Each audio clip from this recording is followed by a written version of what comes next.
हमारे देश में आज भी मोटे ताजे लोगों को देखकर यही कहा जाता है कि ये खाते पीते घर के हैं और लोग मोटापे को गंभीरता से नहीं लेते। लेकिन हकीकत यह है कि ये लोग मोटापे के मरीज हैं। भारत के 3 करोड़ लोग, जी हां, ठीक सुना आपने, 3 करोड़ लोग मोटापे यानी ज्यादा वजन की समस्या से परेशान हैं। आपको जानकर हैरानी होगी कि मोटे लोगों की संख्या के मामले में अमेरिका और चीन के बाद भारत तीसरे नंबर पर है। 500 किलो वजन से परेशान इजिप्ट से आई ईमान अपना इलाज करवाने के लिए भारत में है। मोटापे से परेशान भारत के लिए यह है ईमान का वजनदार संदेश। ध्यान से सुनिएगा।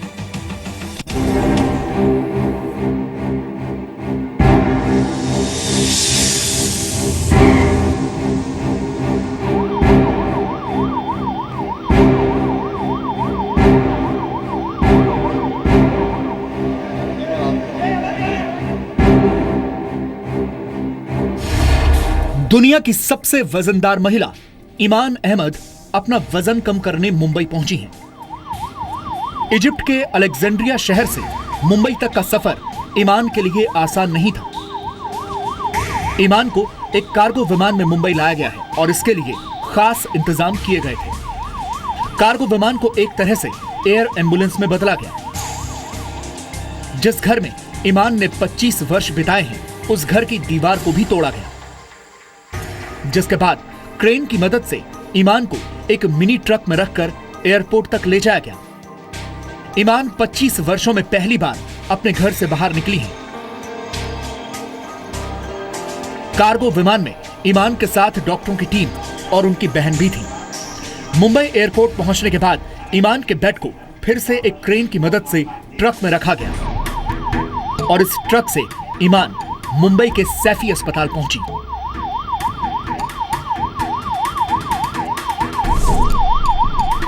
बिकॉज स्टार्टिंग का वेट लॉस बहुत जल्द होगा, बिकॉज ये वाटर लॉस है। दूसरा फेज करीबन 2 साल के बाद होगा, जब उनका वेट सपोज आप सोच लो कि करीबन 200 के नीचे आ जाएगा, तब हम दूसरा फेज प्लान करेंगे, जहां पर हम एक दूसरी सर्जरी करेंगे, जिससे कि उनकी स्थिति क्या है वो सब मॉनिटर करके हम देखेंगे कि दूसरी सर्जरी कर सकते हैं कि नहीं। दूसरी सर्जरी के वक्त पे हम इंटेस्टाइन को पूरा बाईपास कर देंगे। सिर्फ 200 या 250 सेंटीमीटर उनका स्मॉल इंटेस्टाइन, छोटी आंत जो रहती है, उनको रखेंगे। कभी कभी इन पेशेंट्स में जिनका वजन इतना ज्यादा रहता है, तो क्या होता है कि वो थोड़ा भी खाना खाते हैं तो अब्सॉर्ब हो जाता है। तो इसके कारण से हम ये सर्जरी के द्वारा ऐसा रखेंगे कि वो पूरी तरह से अब्सॉर्प्शन ना हो और सिर्फ 20% या 25% वो जो भी खाएगी उसका अब्सॉर्प्शन हो, और इसके द्वारा वेट लॉस हो जाएगा। ईमान को बचपन में एक एलिफेंटाइसिस नामक बीमारी हो गई थी, जिसकी वजह से उनके शरीर में सूजन आ गई। 11 वर्ष की उम्र में ईमान का वजन इतना बढ़ गया कि वो चल नहीं सकती थी। इसके बाद एक स्ट्रोक की वजह से उन्हें लकवा मार गया और पिछले 25 वर्षों से वो बिस्तर पर ही जिंदगी बिता रही हैं। बिस्तर पर पड़े रहने की वजह से उनका वजन बढ़ता गया और वो 500 किलो की हो गई। 37 साल की ईमान का मोटापा कई गंभीर बीमारियों का कारण बन चुका है। मोटापे की वजह से ईमान हाइपरटेंशन, डिप्रेशन, अस्थमा, फेफड़ों की समस्या और डायबिटीज जैसी बीमारियों से जूझ रही हैं। 500 किलो वजन वाली ईमान अहमद के इलाज का जिम्मा मुफज्जल लकड़ावाला ने उठाया है। डॉक्टर लकड़ावाला की निगरानी में एक स्पेशल टीम ईमान का इलाज करेगी। सभी जो बीमारियां हैं ओबेसिटी से रिलेटेड है, तो सभी बीमारियों को हमें कंट्रोल में रख के ऑपरेट करना पड़ेगा। ये बीमारी जाने नहीं वाली है और सभी मोटिवेशंस को ये सब बीमारियां रहती है, बट मैनेज कर सकते हैं। मींस अगर शुगर हाई है तो हम शुगर कंट्रोल में कर लेंगे, अगर क्रिएटिनिन हाई है या पोटेशियम हाई है तो उसे हम कंट्रोल कर देंगे। सभी कंट्रोल हो सकती है, लेकिन इवेंचुअली अगर जब उसका वेट लॉस आएगा तभी सब बीमारियां जाएंगी। ईमान अहमद का इलाज करने वाले डॉक्टरों के मुताबिक शुरुआत में ईमान के कई तरह के टेस्ट किए जाएंगे, जिसके आधार पर ईमान के ऑपरेशन की तारीख तय की जाएगी। इस सर्जरी के बाद ईमान को कम से कम 6 महीने तक भारत में ही रहना होगा। जैसे आपने कहा कितना वक्त लगेगा, तो चलना फिरना अभी मत सोचिए प्लीज। चलना तो बहुत दूर की बात है। अगर वो बैठ जाए और अपने हाथ से खाना खा सके और अपने हाथ से बाथरूम जा सके, हमारे लिए वो बहुत ही अच्छा अचीवमेंट रहेगा। तो पहले फेज में हमने ये प्लान किया है कि पहले 3 से 6 महीने में हमने ये प्लान किया है कि अब अगर वो जाएगी इंडिया से तो उसका करीबन एटलीस्ट 150 से 200 किलो कमती हो जाना चाहिए। 500 किलो वजन वाली ईमान को इलाज के लिए इजिप्ट से मुंबई लाना बेहद मुश्किल काम था। भारत के दूतावास ने ईमान को मेडिकल वीजा देने से मना कर दिया था, लेकिन भारत सरकार के विदेश मंत्रालय की मदद से ईमान को मुंबई लाने का काम आसान किया गया। ईमान को वीजा देने में विदेश मंत्री सुषमा स्वराज ने मदद की। भारी वजन और पैसेंजर प्लेन के छोटे दरवाजों की वजह से ईमान को कार्गो विमान से मुंबई लाया गया। ईमान अहमद को मुंबई लाने के लिए इजिप्ट की एयरबस 300 मालवाहक विमान में काफी बदलाव किए गए ताकि उन्हें आसानी से मुंबई लाया जा सके।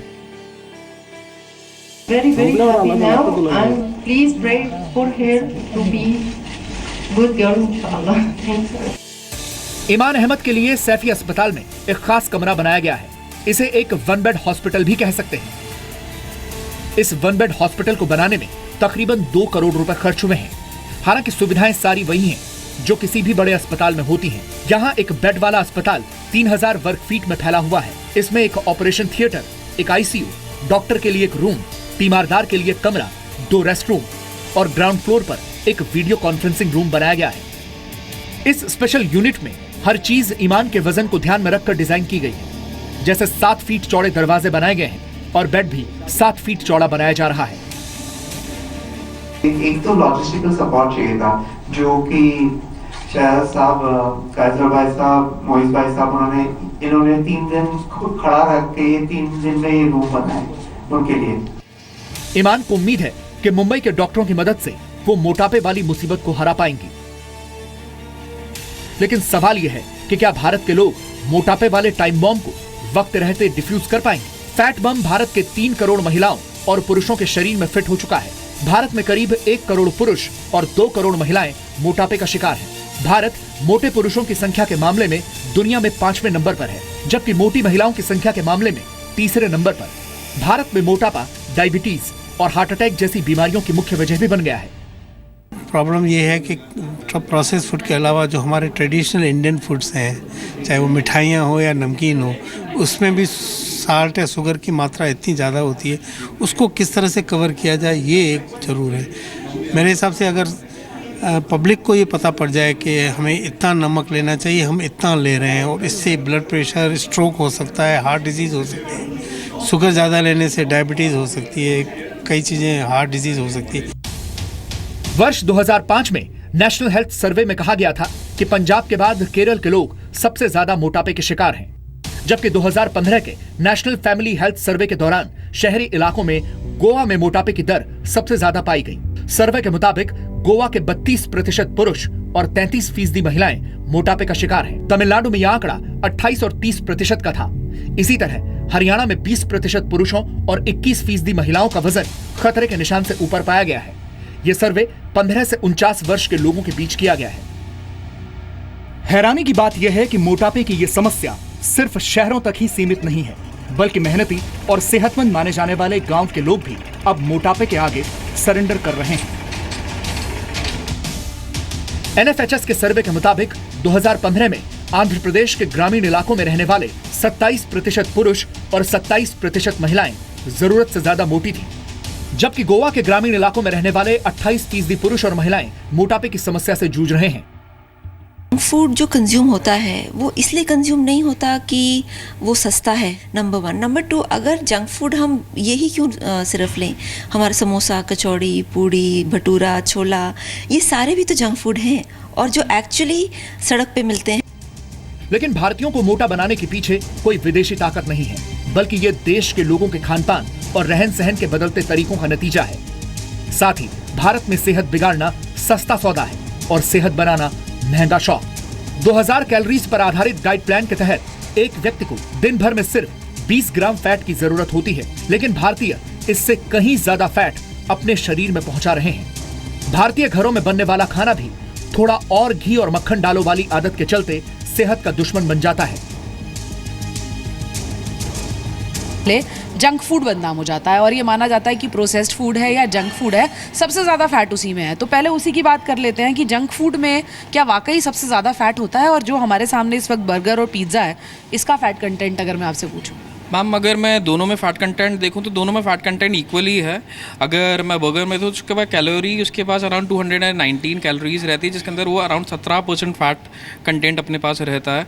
और पिज़्ज़ा में रखूँ तो अराउंड 230 के आसपास उसकी रहती है, एंड अगेन अराउंड 13 to 14% उसकी फ़ैट कंटेंट रहता है। मोटापा भारत की राष्ट्रीय समस्या बनता जा रहा है और भारत को मोटापे वाली गुलामी से आजादी दिलाना बहुत जरूरी हो गया है। लेकिन अगर ऐसा नहीं हुआ तो हो सकता है कि नशे से छुटकारा पाने के लिए चलाए जाने वाले नशा मुक्ति केंद्रों की तर्ज पर फास्ट फूड और जंक फूड मुक्ति केंद्र भी चलाए जाने लगे।